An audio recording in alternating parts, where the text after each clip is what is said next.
ನಿಮ್ಮನೇಲಿ ಯಾರಾದರೂ sugar patients ಇದ್ದಾರಾ? ಅಥವಾ ನೀವೇನಾದರೂ ವೆಯ್ಟ್ ಲಾಸ್ ಮಾಡ್ಬೇಕು ಅನ್ಕೊಂಡಿದ್ದೀರಾ?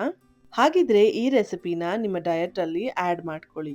ಇವತ್ತಿನ ರೆಸಿಪಿ ಮೊಳಕೆ ಕಾಳಿನ ಸಲಾಡ್.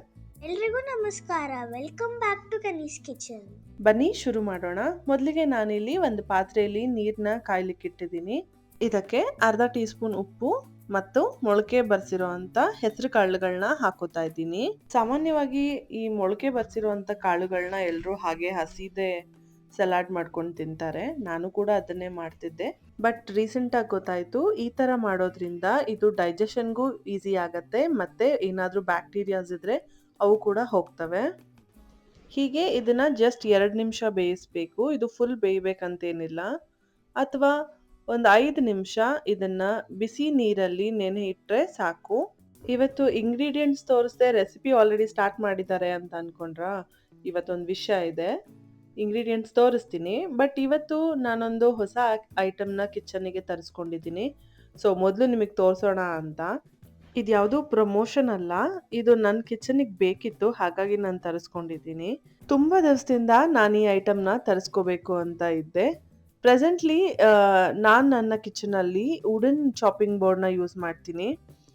ಬಟ್ ಕೆಲವೊಂದು ವಿಡಿಯೋಸ್ನ ನೋಡಿದ್ದೆ, ವುಡನ್ ಚಾಪಿಂಗ್ ಬೋರ್ಡು ಮೇಂಟೆನೆನ್ಸ್ ಕಷ್ಟ ಮತ್ತು ಬೇಗ ಬ್ಯಾಕ್ಟೀರಿಯಲ್ ಗ್ರೋತ್ ಆಗುತ್ತೆ ಅದನ್ನು ಸರಿಯಾಗಿ ಕ್ಲೀನ್ ಮಾಡಿಲ್ಲ ಅಂತಂದರೆ.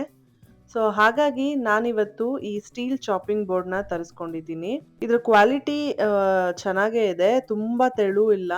ಇದು ಸ್ಮೂತ್ ಎಡ್ಜಸ್ ಇರೋದ್ರಿಂದ ಹ್ಯಾಂಡಲ್ ಮಾಡಬೇಕಾದಾಗ ಅಕಸ್ಮಾತ್ ಕೈಗೆ ತಾಕಿ ಕಟ್ಟಾಗತ್ತೆ ಅನ್ನೋ ಭಯ ಇರೋದಿಲ್ಲ. ಒಟ್ಟಿನಲ್ಲಿ ಒಂದೊಳ್ಳೆ ಪ್ರಾಡಕ್ಟ್ ಅಂತ ಹೇಳ್ಬೋದು. ಈಗ ಇಂಗ್ರೀಡಿಯೆಂಟ್ಸ್ ಎಲ್ಲ ರೆಡಿ ಇದೆ, ಬನ್ನಿ ನೋಡೋಣ. ಬೇಯಿಸಿರೋ ಅಂಥ ಹೆಸರು ಕಾಳು, ಸ್ವಲ್ಪ ದಾಳಿಂಬೆ, 1 ಸ್ಪೂನ್ ಖಾರದ ಪುಡಿ, 1 ಸ್ಪೂನ್ ನಿಂಬೆ ರಸ, ಕಾಯಿ ತುರಿ, ಸ್ವಲ್ಪ ಕೊತ್ತಂಬರಿ ಸೊಪ್ಪು, ಟೊಮೆಟೊ, ಅರ್ಧ ಸೌತೆಕಾಯಿ, 1 ಮೀಡಿಯಮ್ ಸೈಜ್ ಈರುಳ್ಳಿನ ಸಣ್ಣಗೆ ಹಚ್ಕೊಂಡಿದ್ದೀನಿ. ಇಷ್ಟೇ ಇದಕ್ಕೆ ಬೇಕಾಗಿರೋಂಥ ಇಂಗ್ರೀಡಿಯೆಂಟ್ಸು. ಬನ್ನಿ ಶುರು ಮಾಡೋಣ.